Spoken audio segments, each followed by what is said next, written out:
Movie के starting scene में हमें एक लड़का दिखाया जाता है जिसका नाम होता है लाइट। उस वक्त लाइट अपने स्कूल में होता है। तब अचानक ही वेदर चेंज हो जाता है, हवाएं चलने लगती हैं और आसमान से एक बुक जमीन पर आकर गिरती है। वो बुक लाइट को मिल जाती है। लाइट उसे चेक करता है और फिर अपने पास रख लेता है। यहाँ पर हम ये जान पाते हैं कि ये कोई आम बुक नहीं थी, बल्कि ये एक एंशिएंट बुक थी। तभी वहाँ पर बारिश भी होने लगती है। अंदर जाते हुए लाइट देखता है कि स्कूल का एक नॉटी लड़का दूसरे लड़के को परेशान कर रहा है और लाइट उस लड़के को ऐसा करने से मना करता है, जबकि बदले में वो लड़का लाइट को पंच मारता है। लाइट के साथ साथ उसका बैग भी जमीन पर गिर जाता है। एक टीचर को लाइट के बैग से दूसरे स्टूडेंट्स के होमवर्क मिल जाते हैं। यहाँ पर लाइट का ये सीक्रेट रिवील हो जाता है कि वो दूसरे स्टूडेंट्स के होमवर्क करता है। इस बात की वजह से लाइट को प्रिंसिपल के पास भेजा जाता है। पनिशमेंट देने के लिए लाइट को अकेला ही एक रूम में रखा जाता है। जब वो अकेला बैठा होता है तो उसे वो एंशिएंट बुक याद आ जाती है। फिर वो उस बुक को रीड करने लगता है और ये कोई सिंपल बुक नहीं थी, बल्कि रूल से भरी हुई थी। यानी इस बुक को रखने के भी असूल थे। ये बुक सदियों पुरानी थी। इस बुक को पाकर लाइट को काफी अजीब फील होता है। जब वो इस बुक को एग्जामिन कर रहा होता है तब वहाँ पर अजीब चीजें होना शुरू हो जाती हैं। वहाँ पर लाइट एक अजीब चीज को नोटिस करता है जो इंसान नहीं था बिल्कुल भी, बल्कि वो एक क्रिएचर था।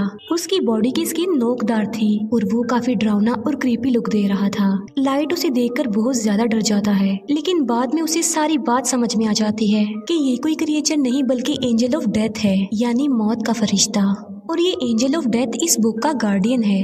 एंजल ऑफ डेथ लाइट को इस बुक की रियलिटी बताता है कि ये क्या क्या कर सकती है। इस बुक में कुछ स्पेसिफिक नोट्स हैं जिन्हें डेथ नोट्स कहा गया है। जिस इंसान के पास ये बुक होती है वही इसका ऑनर होता है, यानी उस वक्त इस बुक का ऑनर लाइट था। इस बुक की बड़ी बात यह है कि इसके डेथ नोट्स पर जिसका भी नाम लिखा जाएगा वो मर जाएगा। बुक का मालिक किसी को भी अपनी पसंद के तरीके से मार सकता है। लाइक वो कोई भी तरीका चूज करके बुक में राइट कर दे तो मरने वाला सेम उसी मेथड उसी पैटर्न से ही मरेगा। लेकिन ऐसा करने के लिए ऑनर को कुछ रूल्स को फॉलो करना होगा। लाइट फिलहाल तो इस बात पर बिलीव नहीं करता। बुक के साथ जो एंजल ऑफ डेथ होता है वो सिर्फ उसी इंसान को नजर आता है जो बुक का ऑनर होता है उस वक्त। अब एंजल ऑफ डेथ लाइट को बताता है कि 7 दिन में उसने इस बुक में एक नाम तो जरूर लिखना है, और अगर उसने ऐसा ना किया और किसी का भी नाम इस बुक में ना लिखा तो ये बुक किसी और के पास चली जाएगी। किसी का भी नाम बुक में लिखने की शर्त ये है कि ऑनर को उस पर्सन का ओरिजिनल नेम और फेस जरूर याद होने चाहिए, और मौत का कोई एक तरीका लिखा जाएगा जो एक्चुअल में होता है। एंजल ऑफ डेथ लाइट को कहता है कि तुम्हें जरूर इस बुक को आजमाना चाहिए। तभी लाइट विंडो से उस नोटी लड़के को देखता है जो उस वक्त भी किसी को परेशान कर रहा होता है और उसने लाइट को भी मारा था। एंजल ऑफ डेथ की बात मानकर लाइट उस बुक में उसी लड़के का नाम राइट कर देता है और उस लड़के की मौत का वो ये तरीका लिखता है कि उसका सर क्रश होगा। फिर हम बाहर का नजारा देखते हैं जो कि अचानक से बदल जाता है। 2 गाड़ियां आपस में टकरा जाती हैं और एक गाड़ी में लोहे की लेडर्स पड़ी हुई थी, जिससे सच में उस लड़के का सर क्रश हो जाता है। लाइट समेत सब लोग ये देखकर काफी हैरान रह जाते हैं। ये सब कुछ देखकर अब लाइट को भी यकीन आ गया था कि जो कुछ भी उसे एंजल ऑफ डेथ ने बताया है वो सच है। इसी वजह से लाइट काफी डर जाता है। एंजल ऑफ डेथ लाइट को बताता है कि तुम इस बुक की मदद से बहुत कुछ कर सकते हो, लेकिन अगर तुम इस बुक को लेना नहीं चाहते तो मैं इसका मालिक किसी और को बना दूंगा। इसके बाद लाइट अपने घर वापस आ जाता है। घर में हम लाइट के फादर को देखते हैं जो कि एक डिटेक्टिव थे। फिर हमें दिखाया जाता है कि कुछ साल पहले एक क्रिमिनल ने लाइट की मदर का मर्डर कर दिया था, लेकिन वो क्रिमिनल सबूत ना होने की वजह से खुला घूम रहा था। इस बात की वजह से दोनों बाप बेटे के रिलेशन भी कुछ खास नहीं थे। लाइट अपने फादर से नाराज होता है कि आप मेरी मदर की मौत का बदला नहीं ले रहे हैं। इस बात को लेकर लाइट हमेशा अपसेट ही रहता था। फिर लाइट को एक आइडिया आता है कि मैं उस क्रिमिनल का नाम भी उस डेथ नोट में लिख देता हूँ, और वो ऐसा ही करता है।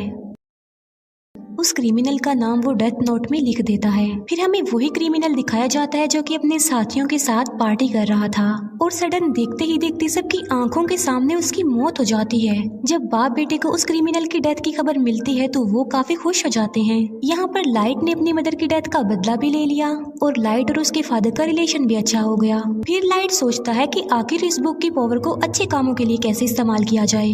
लाइट स्कूल में बैठा हुआ ये बात सोच रहा था। तभी लाइट के पास एक लड़की आ जाती है जिसका नाम होता है मिया। मिया लाइट की बेस्ट फ्रेंड होती है। इसी वजह से लाइट उसे अपना ये सीक्रेट बता देता है कि मुझे एक मिस्टीरियस बुक मिली है जिस पर अगर किसी का नाम लिख दें तो वो मर जाता है। लेकिन मिया इस बात का बिलीव नहीं करती। इस बात को प्रूव करने के लिए लाइट मिया को लाइव न्यूज दिखाता है जहाँ एक किलर दिखाया जाता है। लाइट उस किलर के बारे में डेथ नोट में लिख देता है कि एक गाड़ी उसे हिट कर देगी जिसकी वजह से वो मर जाएगा। अब क्योंकि लाइट को उस क्रिमिनल का नाम और चेहरा मालूम थे तो बिल्कुल ऐसा ही होता है। ये देखकर मिया काफी शॉक्ड रह जाती है। वो प्लान बनाते हैं कि अब हम एक बड़ी ताकत के मालिक हैं और हम इस बुक की मदद से बुरे लोगों को इस दुनिया से मिटा देंगे। बुरे लोग यानी क्रिमिनल्स, किलर्स और इसी तरह के खतरनाक लोग। अब ऐसा करने के लिए उन्हें नाम और चेहरे इजीली इंटरनेट से मिल सकते थे, इसीलिए वो बुरे लोगों के नामों की एक लिस्ट बना लेते हैं और बुरे लोग आहिस्ता आहिस्ता मरने भी लगते हैं। यहाँ पर हम ये भी जान पाते हैं कि बुक का ऑनर मरने वाले पर अपना कंट्रोल भी कर सकता है। लाइट ने अपने लिए एक नाम चुना था और वो था कीरा, यानी जब भी कोई मरता था तो वहाँ पर लाइट कीरा लिख देता था ताकि बुरे लोगों में इस नाम की दहशत फैल जाए और वो गलत काम छोड़ दें कि अब सब क्रिमिनल्स और बुरे लोगों को मारने वाला कीरा आ गया है। और देखते ही देखते पूरी दुनिया में ये खबर वायरल हो जाती है कि कीरा नाम का कोई सीरियल किलर आ गया है जो सबको मारता जा रहा है। और कुछ लोग तो कीरा को सपोर्ट भी कर रहे थे कि ऐसे कम से कम दुनिया से बुरे लोग तो खत्म होंगे। अब क्योंकि था तो वो किलर ही, तो पुलिस उसे ढूंढना चाहती थी। अब क्योंकि कोई भी सबूत लाइट के खिलाफ नहीं था तो उस तक पहुंचना इम्पॉसिबल था। फिर एक इंटेलिजेंट डिटेक्टिव को इस केस के लिए हायर किया जाता है। इस डिटेक्टिव का नाम होता है एल, जो कि काफी स्मार्ट था, जो कि अपने फेस को हमेशा कवर रखता था और उसका ओरिजिनल नेम भी कोई भी नहीं जानता था। लाइट और मिया अपनी लाइफ में काफी खुश थे और 400 से ज्यादा लोगों को मार चुके थे। एल एक कॉन्फ्रेंस में अनाउंस करता है कि कीरा सबके सामने आ जाओ। एल क्योंकि काफी स्मार्ट था तो वो इस केस को स्टार्ट से ही देखता है। अब क्योंकि लाइट के फादर भी एक डिटेक्टिव थे तो एल उन्हें भी अपने साथ ही मिला लेता है ताकि वो जल्द से जल्द कीरा तक पहुंच जाएं। लाइट और मिया काफी वरिड हो जाते हैं क्योंकि उन्होंने कभी ये नहीं सोचा था कि उन्हें पकड़ने की साजिश भी की जाएगी, क्योंकि अभी तक तो वो मजे में थे। लेकिन एल की एंट्री ने उनकी टेंशन को बढ़ा दिया। लाइट अपने फादर से पूछता है कि अगर कीरा को पकड़ लिया तो उसके साथ क्या किया जाएगा। लाइट के फादर कहते हैं कि आधे लोग कहेंगे कि कीरा को फांसी की सजा होनी चाहिए, जबकि आधे लोग कहेंगे कि आखिर इसने ये सब कुछ कैसे किया, इस बात पर रिसर्च की जाए। ये सुनकर लाइट की टेंशन और ज्यादा बढ़ जाती है। फिर ये सारी बात वो मिया को भी बताता है और उसे कहता है कि अब हमें ये सब कुछ स्टॉप कर देना चाहिए, क्योंकि एल के शक के दायरे में बहुत सारे लोग थे जिनमें लाइट भी शामिल था, क्योंकि वो अपने फादर के डाटा को इजीली एक्सेस कर सकता था। इसीलिए एल एक एजेंट को लाइट के पीछे लगा देता है ताकि वो लाइट की एक्टिविटीज पर नजर रख सके। जब लाइट को इस बात का रियलाइज होता है तो वो खुद को नॉर्मल रखता है। बुक में लाइट का इंटरेस्ट कम होता देखकर मिया को बुरा लग जाता है, क्योंकि ये सब करके मिया काफी इंजॉय कर रही थी। लाइट और मिया के लिए उनके रास्ते का पत्थर एल बन गया था, लेकिन वो चाह कर भी एल को नहीं मार सकते थे, क्योंकि ना तो वो लोग उसका ओरिजिनल नेम जानते थे और ना ही उन्होंने कभी उसकी शक्ल देखी थी, जो कि बुक का रूल भी था। लाइट और मिया इस बात पर डिस्कस कर रहे होते हैं कि इस बुक में उन सारे एजेंट्स के नाम राइट करने चाहिए जो कीरा को ढूंढ रहे हैं, ताकि बाकी डिटेक्टिव्स कीरा से डर जाएं और मजबूरन उन्हें इस केस को बंद करना पड़े। ये सब कुछ मिया करना चाहती थी, लेकिन लाइट ऐसा कुछ भी नहीं करना चाहता था, क्योंकि वो इनोसेंट लोगों की जान लेना नहीं चाहता था। इसीलिए मिया को भी लाइट की ये बात माननी पड़ती है और उस पर एग्री करती है। दूसरी तरफ एल को ये भी पता चल जाता है कि कीरा ने सिर्फ उन लोगों को अपना विक्टिम बनाया है जिन लोगों को टीवी पर दिखाया गया है, और कीरा उन लोगों को नहीं मार सकता जिसका फेस और नाम वो नहीं जानता। अब उस पर शक ना आए इसीलिए लाइट डिसाइड करता है कि वो कुछ दिन लोगों को नहीं मारेगा। लेकिन सडन एक इंसिडेंट हो जाता है। वो सारे एजेंट्स बिल्डिंग से कूदकर सुसाइड कर लेते हैं, जो कि इस केस में शामिल थे और कीरा को ढूंढ रहे थे। लेकिन ये नाम तो लाइट ने नहीं लिखे थे, तो फिर ये नाम किसने लिखे थे? यहाँ से सिचुएशन खराब हो जाती है, क्योंकि अब तक सिर्फ कीरा बुरे लोगों को ही मारता आ रहा था। सब उसे हीरो समझ रहे थे, मगर अब तो उसने पुलिस को भी मार दिया। इसीलिए अब वो हीरो नहीं बल्कि खतरा बन गया जो किसी को भी मार सकता है। इस बात को लेकर लाइट काफी वरिड हो जाता है। वो एंजल ऑफ डेथ से पूछता है कि क्या ये सब कुछ तुमने किया? तब एंजल ऑफ डेथ कहता है कि ये नाम किसी और ने लिखे हैं, क्योंकि ये काम मैं नहीं कर सकता। लाइट के फादर अपनी कॉन्फ्रेंस में कीरा को चैलेंज करते हैं कि इनोसेंट लोगों को मारना बंद कर दो। अगर हिम्मत है तो मुझे मारकर दिखाओ और सबके सामने आ जाओ। ये न्यूज लाइट और मिया भी देख रहे थे। गुस्से में आकर मिया लाइट को कहती है कि तुम अपने फादर का नाम भी लिख दो उस बुक में। मिया को कहता है कि मैं अपने फादर को कैसे मार सकता हूँ, तुम्हारा क्या दिमाग खराब हो गया है? एल और भी समझदारी से इस केस को हैंडल कर रहा था।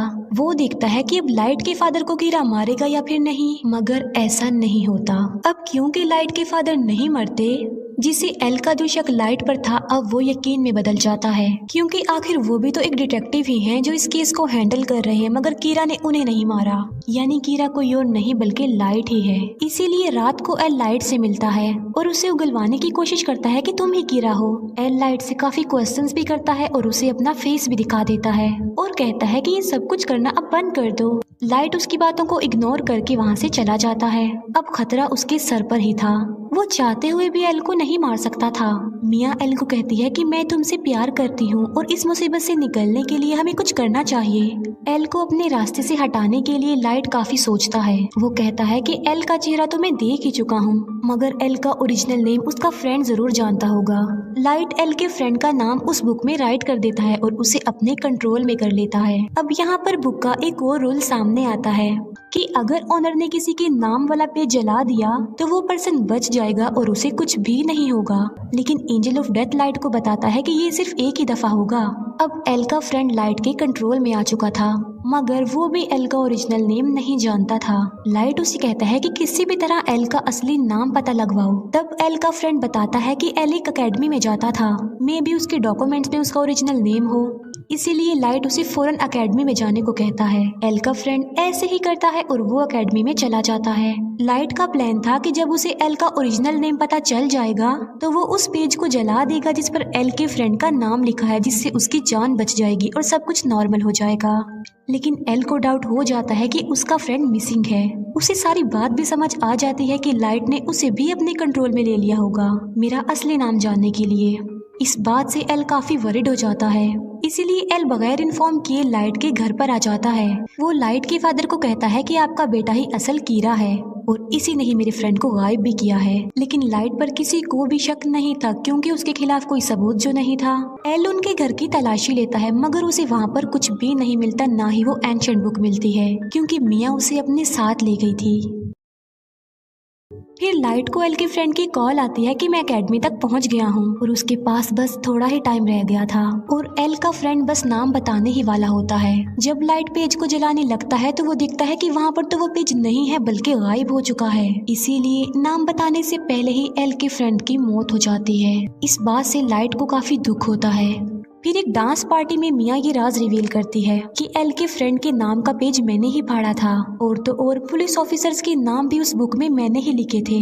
वो बताती है कि अब तो मैंने तुम्हारा नाम भी लिख दिया है उस बुक में। और लाइट की मौत का तरीका ये है कि आधी रात को उसकी हार्ट बीट बंद हो जाएगी और वो मर जाएगा। वो कहती है कि अगर तुम मुझे ये बुक दे दोगे तो मैं तुम्हारा नाम जला दूंगी। यानी मिया ने बुक हासिल करने के लिए लाइट को अपने प्यार के ट्रैप में फंसाया। जब एल को अपने फ्रेंड की डेथ का पता चलता है तो वो लाइट के पीछे पड़ जाता है। एल फिर लाइट को पकड़ ही लेता है, मगर एल वहाँ खड़े एक शेफ को कहता है कि ये कीरा है, मेरी हेल्प करो इसे पकड़ने में। लेकिन वो शेफ एल को ही बेहोश कर देता है क्योंकि वो कीरा का सपोर्टर जो था। भागते भागते लाइट मिया को भी अपने साथ ले जाता है और वो दोनों एक झूले में आ जाते हैं। दोनों ऊपर ही फंस जाते हैं और इतनी ही देर में वहाँ पर पुलिस भी आ जाती है। लाइट मिया को कहता है कि अगर तुम मुझसे प्यार करती हो तो इस बुक को तुम टच भी नहीं करोगी, हम एक होकर सब कुछ नॉर्मल कर देंगे। लेकिन मिया लालची थी तो वो उसकी बात नहीं मानती। वो उस बुक को लाइट से स्नैच कर लेती है। ये देखकर लाइट मिया को कहता है कि ये तुमने बहुत गलत किया है। ये सुनकर मिया समझ जाती है कि उस बुक में लाइट ने मेरा भी नाम लिख दिया होगा। अब दोनों के नाम ही बुक पर थे तो सडन दोनों नीचे गिर जाते हैं। मिया की तो मौके पर ही मौत हो जाती है, लेकिन लाइट पानी में जाकर गिरता है। फिर हम लाइट को एक हॉस्पिटल में देखते हैं जो कि कोमा में चला गया था। इसी दौरान और क्रिमिनल्स की भी मौत हो जाती है। वो लोग देखते हैं कि एल का शक तो लाइट पर था, लेकिन वो तो कोमा में चला गया है, लेकिन लोग तो स्टिल मर रहे हैं। फिर हम देखते हैं कि जब मिया और लाइट झूले से गिर रहे थे तब एक पेज उस बुक में से निकलकर गिरता है और जल जाता है और उस पेज पर लाइट का नाम लिखा हुआ था। लाइट ने एक समझदारी की थी। जब उसे पता चला कि मिया ने उसका नाम लिख दिया तो उसने बुक में ये लिखा कि अगर मिया उससे ये बुक ले लेगी तो वो मारी जाएगी और वो पेज जिस पर लाइट का नाम लिखा हुआ है वो भी जल जाएगा और लाइट पानी में गिर जाएगा। इसी के साथ ही उसने बहुत सारे बुरे लोगों के नाम भी बुक में लिख दिए थे। एक बुरा डॉक्टर लाइट को पानी से बाहर निकालता है और उसे कोमा में भेज देता है और बाद में वही डॉक्टर सुसाइड कर लेता है। फिर एक और आदमी उस बुक को लेता है और उसमें बहुत सारे बुरे लोगों के नाम लिख देता है। बाद में वो आदमी उस बुक को लाइट के पास ले आता है। लाइट भी अब कोमा से बाहर आ चुका था। इसके बाद एल को सस्पेंड कर दिया जाता है, लेकिन वो एक आखिरी बार मिया के घर की तलाशी लेता है और वहाँ उसे मरने वाले सारे सारे पुलिस ऑफिसर्स के नाम मिल जाते हैं, जिसकी वजह से सारा इल्जाम मिया पर आ जाता है। अब वो बुक लाइट के पास आ जाती है और वो भी बिल्कुल ठीक हो चुका था, लेकिन उसे नसीहत हो गई थी कि अब की बाद वो किसी पर भी ट्रस्ट नहीं करेगा। और इसी के साथ ही ये मूवी यहीं पर एंड हो जाती है। Thank you for watching.